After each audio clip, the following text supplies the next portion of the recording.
Matthew 5:44, Jesus says, love your enemies. Isa sa mga pinakamahirap maintindihan at mahirap sundin, but just the same, these were the words of Jesus.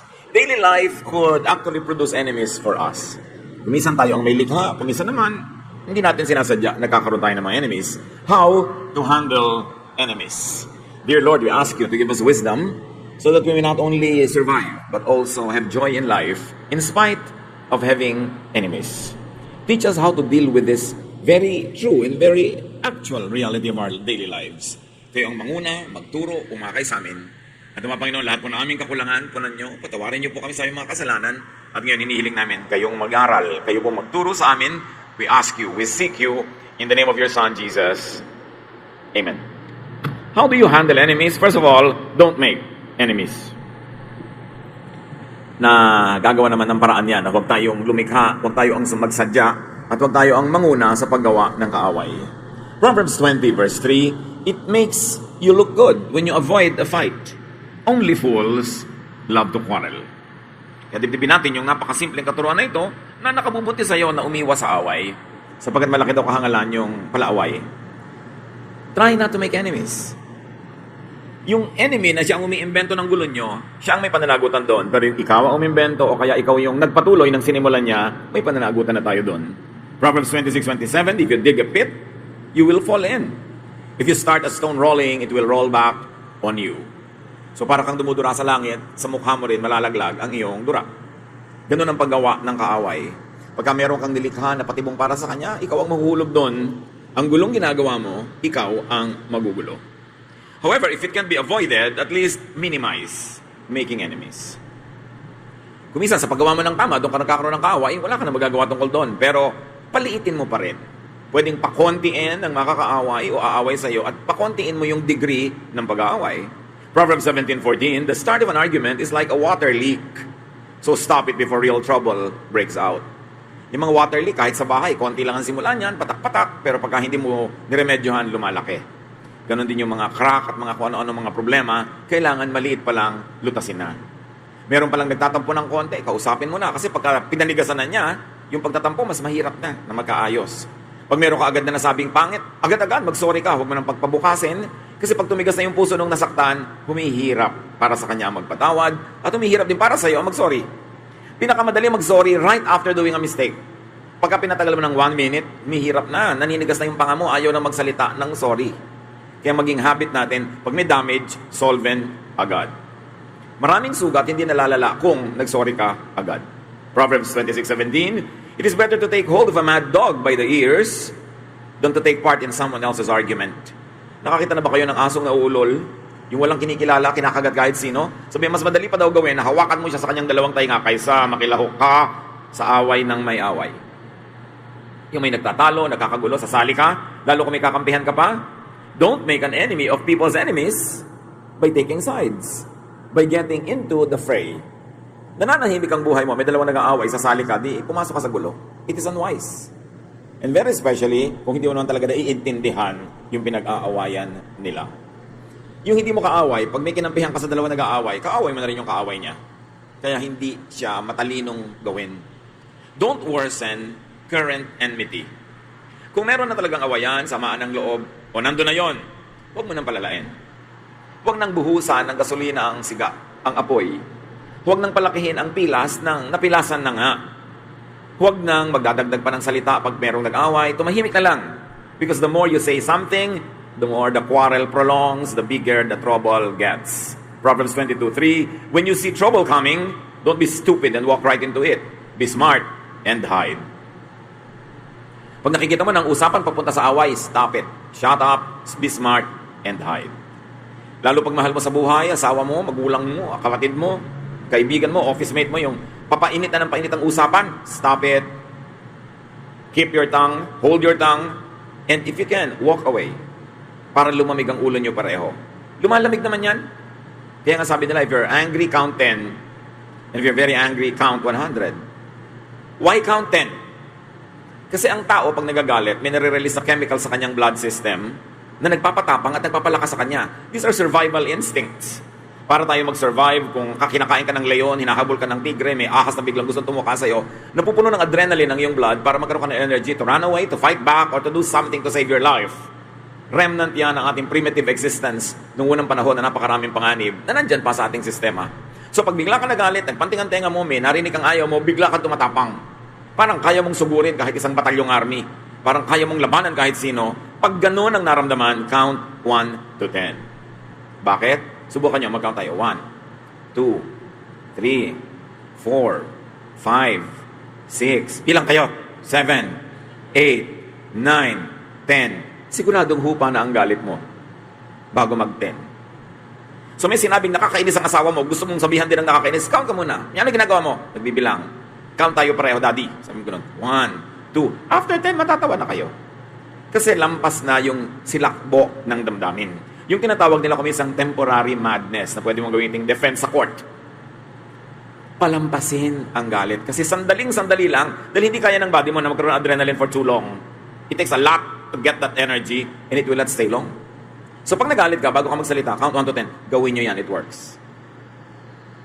At kung galit na galit ka, count 100. Siguradong nakaalis na siya, gusto mo mang saktan, hindi mo na masasaktan kasi wala na. Mas mabuti na yon kaysa mamaya, lifetime ka danunuyo, 5 taon kang nagme-makeup, hindi pa rin sapat. Kesa napawalan mo ang iyong galit. So be smart and hide when you see trouble coming. Pag kami galit na galit sa'yo, sinusugod ka, try to be invisible for a while. Be out of sight. Para yung galit niya na dapat ibubunton niya sa'yo, humupa na muna bago kayo magkita. Huwag niyong sasalubungin ang galit ng kapwa. Kasi ang taong galit ay nauulol, nababaliw, nawawala ng katwiran. At maaari kanyang masaktan, pwede ka pa niyang mapatay. It is wise to avoid that kind of trouble.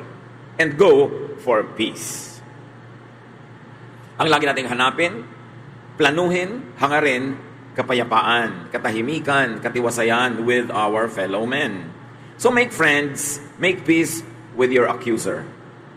Pag kami nagagalit sa'yo, dinedemanda ka, make friends, especially if he or she is right. Make peace with those that you have wronged. Marami namang taong nagawa natin ng mali, ang hinihintay lang, mag-sorry ka. Ang hinihintay lang, aminin mo ang iyong pagkakamali, umiga ng tawa, at tapos na. Bihirang tao rin yung gustong galit siya, na gusto niya may kagalit ng matagal. Ayaw ng tao, no, normally. So kung ikaw na mauna magpapakita na gusto mong makipagkasundo, siya man, unless abnormal siya, ay gugustuhin na rin niyang makipagkasundo sa'yo. So 8 out of 10, pag nakipagkasundo ka, makikipagkasundo rin sa'yo. May 2 man na hindi pumayag, at least 2 na lang kaysa 10.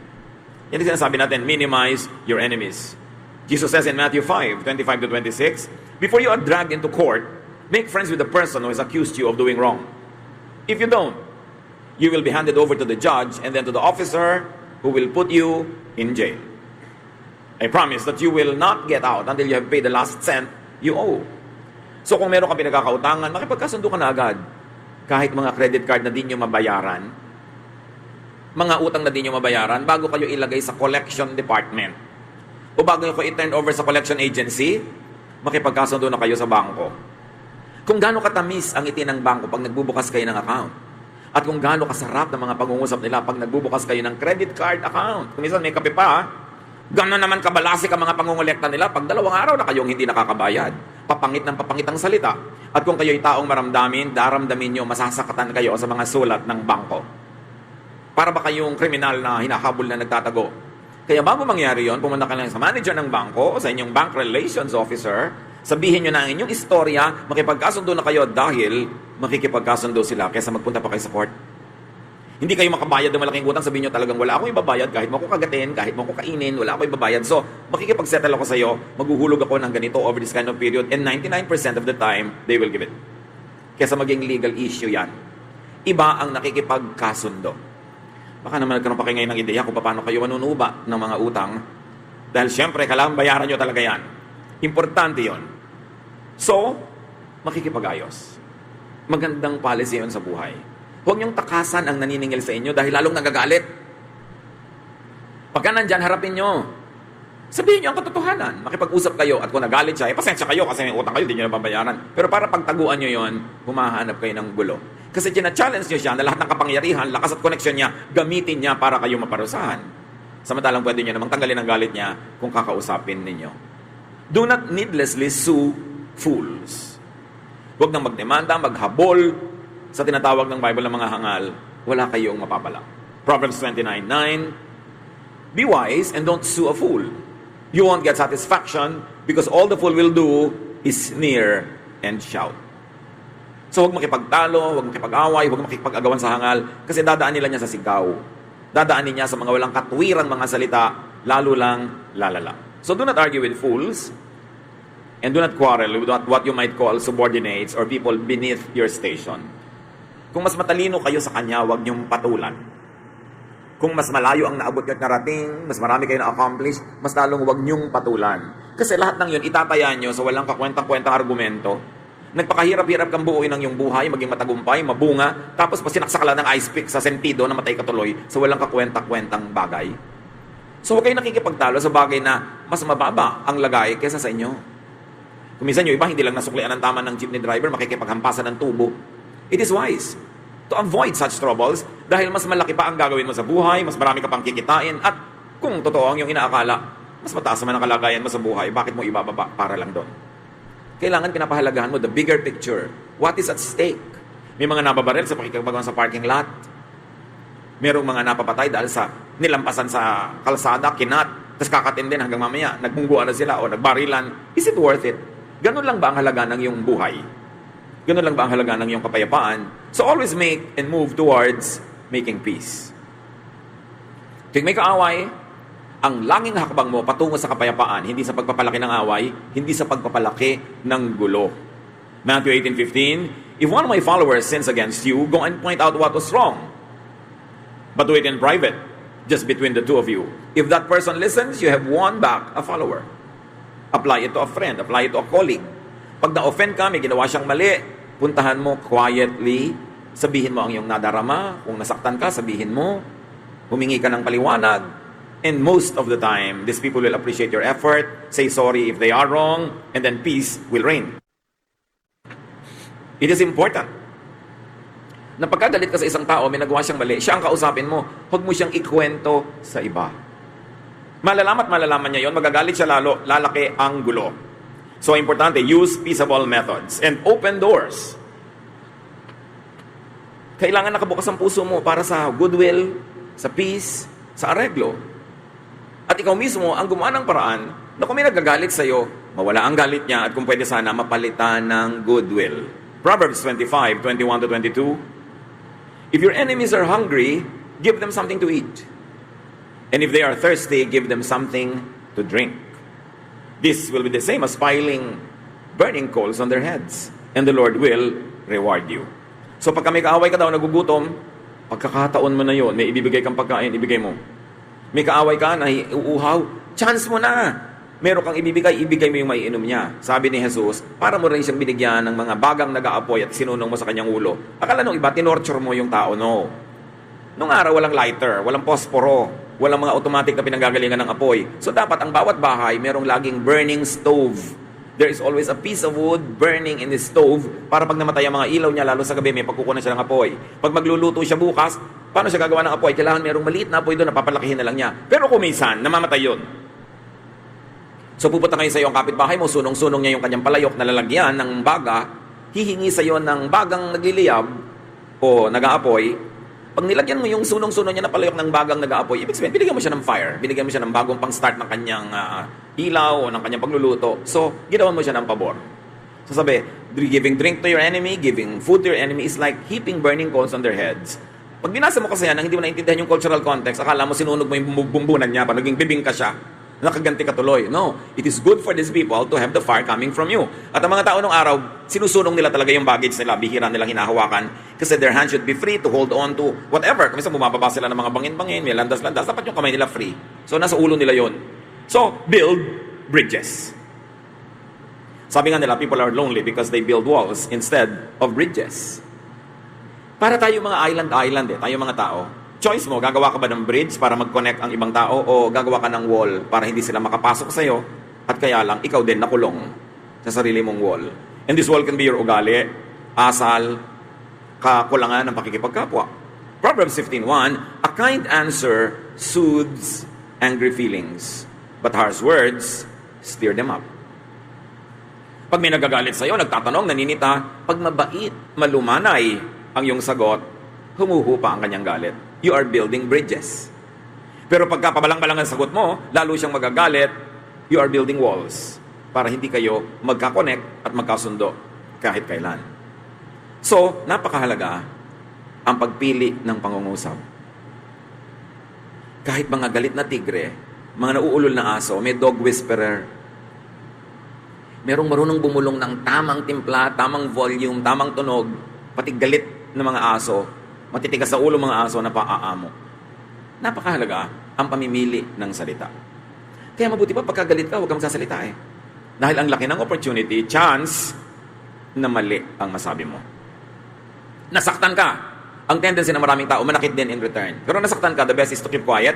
At pag malamig na yung ulo mo, tsaka mo na lang sasabihin, alam mo, nasaktan ako, na-offend. Kaya sasaktan mo rin siya. Kasi nangyayari na may ginawa siyang mali sa'yo, pero yung sagot mo mas mali. Ang ending tuloy, kahit siya ang unang gumawa ng mali, ikaw patong sa dulo ay humihingi ng tawad at nagsasorry. Kaya, pag may gumawa ng mali, chance mo na to have the higher moral ground. Ikaw ngayon ang magpapatawad kasi siya ang gumawa ng mali. May iisip din naman niya yun. Pero ang sagot mo sa ginawa niyang mali ay mali din, mamaya, ikaw na ang hihingi ng tawad at siya na ang magpapatawad sa'yo kahit siya ang nagsimula ng gulo. It is wise to be quiet. Kaya sabi nila, speech is silver, silence is gold. There are moments when being silent is much more desirable than being eloquent. Proverbs 25, 9 to 10, when you and someone else can't get along, don't gossip about it. Others will find out, and your reputation will then be ruined. May kasamaan ka ng loob, bakit kailangan mo ipamalita sa iba? Naghahanap ka ng kakampi, awa, lahat yun negative ang reflection sa'yo. Nakakahanga yung tao na ang tagal palang may dinadala na gulo, sinasarili lang niya, tapos nalaman mo, hindi siya ang nagbulgar sa'yo, pero hanga ka, hanga naman ako sa taong to, meron pala siyang niloloob lang, hindi na niya inilalabas pa para gumulo. Pero yung taong punta na dito, punta doon, dapo dito, dapo doon, nagdadala ng masasamang balita laban sa kanyang kaaway, wala namang humahanga sa ganong tao. Hindi rin naman yung nagkakaroon ng kakampi. Lumalala lang ang sitwasyon. So kung may kasamaan ka ng loob, kung may sasabihin ka, dapat sa kanya mo lang sabihin at hindi sa iba para umayos. Although, pwedeng pagsabihan, kung napagkakatiwalaan, have and send ambassadors. Lalo sa culture natin, madalas kailangan mo ng padrino, go-between, meron kang gustong kausapin, hinga ng sorry, magsasorry ka, o gusto mong ipahayag na na-offend ka, when you have a good ambassador, your problem is already half solved. An ambassador is someone who will represent you correctly and faithfully para yung magandang resulta ang mangyari at hindi yung pangit ang lumabas. 1 Samuel 19:4. The next morning, Jonathan reminded Saul about the many good things David had done for him. So itong si Saul, gusto niyang patayin si David. Ipinaalala sa kanya ni Jonathan na maraming ginawang mabuti sa iyo si David. 2 Samuel 14:28. Absalom lived in Jerusalem for 2 years without seeing his father. He wanted Joab to talk to David for him. So gusto niyang may mamagitan para magkasundo sila. Pero, tandaan niyo mga kapatid, choose your ambassador very well. Kasi merong mga, mo kausapin mo naman si ano. Nung kinausap niya, lalong nagalit. Lalong nag-away kayo kasi hindi siya marunong magsalita. O kaya talagang likas siyang intrigera o intrigero na sa pagsasalita niya, pangit ang lumalabas, lalong nagagalit yung kausap niya. Kaya kung kayo ay mapapakiusapang maging ambassador, o kaya meron kayong opportunity without being asked, be a good and a faithful ambassador. Pag may gustong ipasabi sa inyo si A kay B, yung gustong sabihin ni A ang sabihin nyo, hindi yung gusto nyo. Because as ambassador, you should speak for the person you represent, not for yourself. At maraming nagiging gulo dahil nakikialam yung ambassador, tinutwist niya yung message, iniiba niya ang dating, na iba na yung nuance, na iba na yung shade of meaning, hindi na desirable ang naging effect. Kung kayo ay mapakiusapan, mapagtiwala ang mamagitan, tiyakin yung buti at hindi sama ang magiging bunga ng inyong ministry, ng inyong paglilingkod sa inyong kapwa. And if you want to be at peace with many people, always be ready to make peace offerings. Pagbigay ka ng mumunting bagay na thoughtful, ma-appreciate, o kailangan ng tao, malakas yun na magpahupa ng galit. Sabi nga ng Proverbs 21:14, a secret bribe will save you from someone's fierce anger. Kailangan marunong ka magpadulas. Marunong ka magregalo. This is not to corrupt justices. Yan ang masamang bribe. Nagpa-bribe ka para yung case mo, masama ka, ikaw manalo. Yan ang masamang bribe. Pero yung medyo mabagal-bagal at napakabagal ng clerk, inabutan mo ng butong pakwan, bumilis, hindi masama. Na-motivate siya dahil ginanahan siya. Hindi lahat ng uri ng pagbibigay ng ganito yung masama. Masama ang bribe if it distorts justice. If it gives you a bad and an edge that is not justifiable. But if it's only to motivate people to be nice, to be kind, to be quicker, to be more industrious, it helps you. Proverbs 17:8, a bribe works miracles like a magic charm that brings good luck. So yung taong marunong magregalo, marunong mag-abot, marunong mag-tip, marunong magpasaya ng kapwa, usually, pinapasaya din siya. At kung gusto niyo ng very good service sa isang restaurant, syempre dapat nagtitip kayo. Pero kung nagtip kayo ngayon dahil paalis na kayo, ang good service nyo, next visit pa. Kaya kung gusto niyo ng good service this visit, nagsisimula pa lang kayong umorder, ibigay niyo na ang tip. Ito ang para sa'yo. Binigyan mo ba naman ng 15,000? Talaga siguro pinatayo niya lahat ng tao at ikaw lamang ang pinaupo doon. Pinipedicure ka pa habang nagsosopas ka. Mag-abot ka agad. Money talks. And when it does, people listen. Masama ba naman magbigay ka ng tip sa mga waiter na ang liliit ng sweldo? Walang inaantay yung asawa ng pag-wait, kundi magkano ang natip mo ngayon? So bukas makakapasal yung pamilya dahil maraming natip. So it's wrong. Masama lang yung ito tip, kumupit ka pa sa kusina, dagdagan mo yung take out ko. O iba na yon. Iba siyempre marunong ka magpagana, marunong ka magregalo. Akala nung iba mali yun eh. Mali lang yon pag itutuwid mo yung liko. Kukuha ka ng undue advantage to twist justice. So make peace offerings. And remember, if you want peace in life, pay. May utang ka, bayaran mo, tatahimik ang buhay mo. Meron kang gustong ma-enjoy, bayaran mo. Hindi mo kayang bayaran, magtiis ka, huwag kang mong enjoyin. But don't get free lunch. There is no such thing. Dapat willing ka magbayad.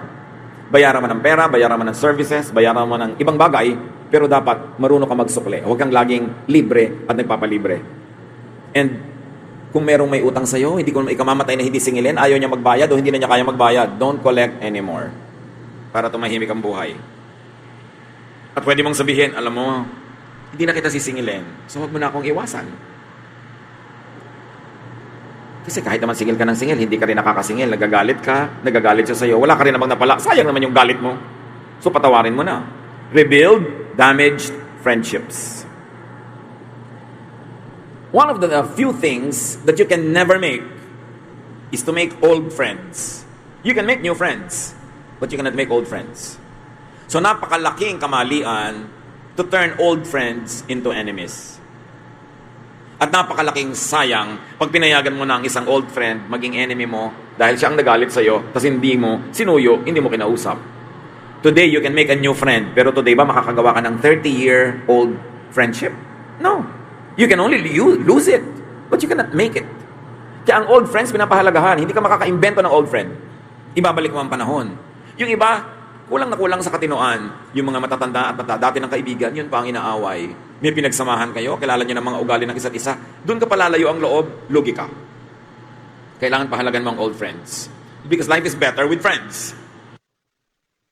Proverbs 18:24, a true friend is closer than your own family.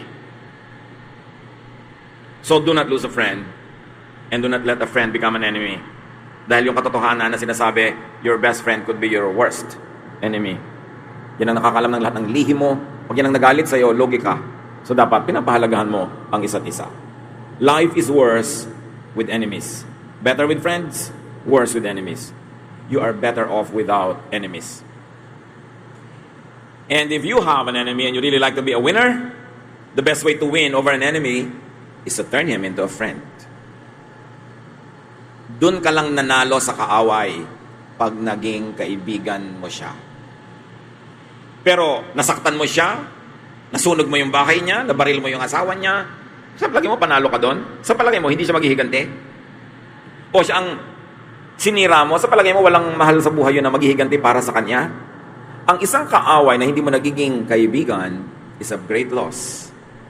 So para ka magtagumpay at para ka magsaya, magdiwang, pag lang ang dati mong kaibigan ay dati mong kaaway ay naging kaibigan mo na. O at least, hindi mo na siya kaaway. Kaya ang sabi ni Jesus, love your enemies. Sa palagay nyo, ipinapadehado tayo ni Jesus kaya sinasabi niyang love your enemies? No, Jesus wants you to be a winner. Because when you love your enemies, the natural tendency is for them to love you back.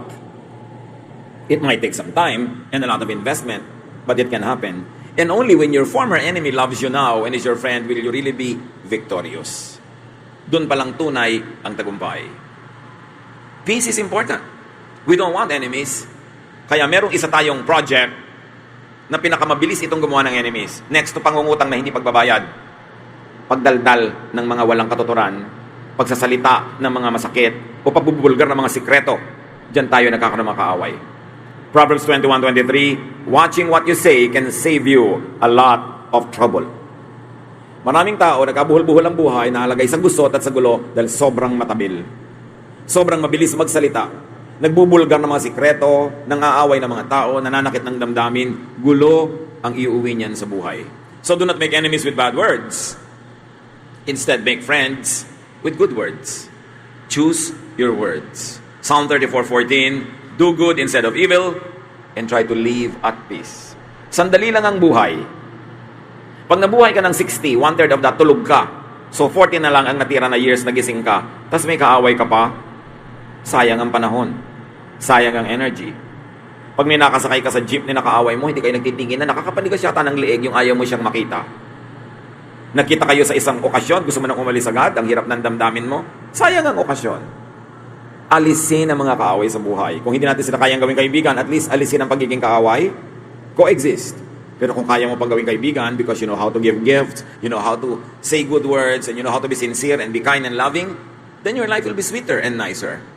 Kahit anong gawin natin, gumawa ka ng kaaway, gumawa ka ng kaibigan, sandali lang ang oras natin sa mundo. It is nicer kung friends ang mga nakapaligid sa atin, or at least hindi enemies. Sabi ni Jesus, I came that you might have life and have it to the full. And one of the secrets, of course, is being loved by others and loving others, because life becomes infinitely nicer and better when there is love, or at least goodwill, going around. Dear Lord, teach us to be agents of peace. Turuan niyo kami, Panginoon, na suriin ang mga sarili namin, makita namin kung ano sa mga pananalita, gawi, asal namin ang lumilikha ng kaaway, at ito'y maituwid namin, maitama. Ipakita niyo rin ang mga pamamaraan namin na mabuti, nakagagawa ng mga kaibigan, napapamahal kami sa kapwa, at ang ito'y lalo namin ma-develop. Mga anak niyo kami, O Diyos, we should be agents of peace. We must be loving, and because you love us, you want us to get loved as well. So teach us to be lovable. Teach us to watch our tongues, our lifestyles, so that we will have more friends and less enemies.